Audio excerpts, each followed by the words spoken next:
RPSC first grade 2018 maths के paper का question number हम कुछ क्वेश्चन डिस्कस करें जिसमें डायरेक्ट रिजल्ट हम याद रख सकते हैं। किसी वक्र सी के केंद्रज के चाप पर दो बिंदु S1 व S2 है, P1 व P2 वक्र सी के अंदर बिंदुओं पर त्रिज्याएं हैं, तो चाप S1 S2 की लंबाई होगी।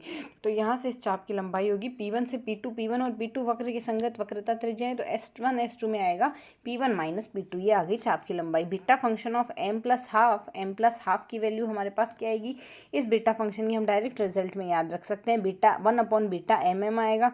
यहाँ से 1/बीटा mm आएगा। एक तो ये फिक्स है, ये 3 ऑप्शन में एक ऑप्शन डिस्कार्ड हो गया।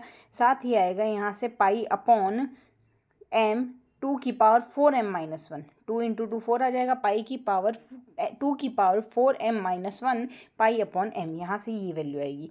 नेक्स्ट क्वेश्चन कहता है वृत्त x² x - a का whole square plus y - b का whole square equal to r² z बराबर 0 से गुजरने वाले समतल y बराबर 0 पर स्पर्श करने वाले गोले का समतल z बराबर 0 द्वारा काटे गए वृत्त का क्षेत्रफल हमारे पास यहाँ से आएगा। ये क्वेश्चन आरपीएससी ने यहाँ पर डिलीट ही कर दिया।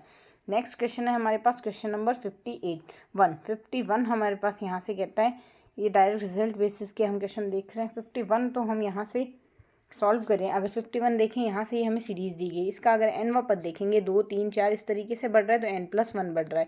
अपॉन में यहाँ से एक टर्म कम चल रही है, यानी n का स्क्वायर चल रही है, और साथ ही प्लस माइनस अल्टरनेट में चल रहा है, तो -1 की पावर n+1 ले सकते हैं इसको। यहाँ से आ रहा है -1 की पावर n+1 और साथ में चल रहा है। अल्टरनेटिव सीरीज़ है, तो अल्टरनेटिव सीरीज़ हमारे पास ये अगर यहाँ से देखें, एक तो कंडीशनली कन्वर्जेंट होगी, एक एब्सोल्यूट कन्वर्जेंट होगी। तो कंडीशनल कन्वर्जेंट देखने का हमारे पास यहाँ से तरीका होगा। यह कैसी है सीरीज़? तो अगर इस सीरीज़ के लिए हम यहाँ पर देखें तो हमारे पास UN पहले तो हम ये देख सकते हैं मॉड लगाने के बाद हमारे पास ये टर्म गायब हो जाएगी। तो सबसे पहले हम इसके लिए मॉड देखते हैं। मॉड वैल्यू हमारे पास ये आएगी, एक तो ये सीरीज़ हमारे पास मोनोटोनिक डिक्रीजिंग है, धीरे धीरे लगातार इसकी वैल्यू कम होती जा रही है, और साथ ही n टेंडिंग टू इनफाइनाइट पर इसकी वैल्यू आएगी हमारे पास 0। तो इसके केस में ये अभिसारी तो है। अब हमें ये चेक करना है कंडीशनल कन्वर्जेंट है या एब्सोल्यूट कन्वर्जेंट है।